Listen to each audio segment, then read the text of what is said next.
Baka sabihin ng iba, baka yung mga unang tao, sila lang ang naligaw, sila nagkamali. Baka sa panahong Kristiyano, hindi na ganun ang pangyayari, kapatid na Kristiyan. Ganun pa rin po. Ito po katunayan, mga kaibigan.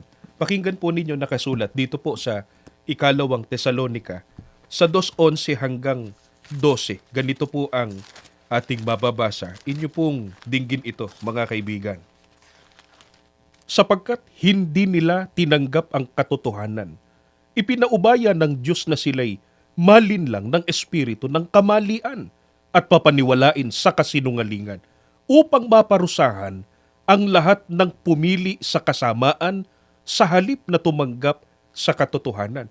Kapatid na Orly, dapat din maunawaan po ng ating mga taga-subaybay na hanggang ngayon sa panahon natin ngayon, meron pa ring mga tao na naliligaw.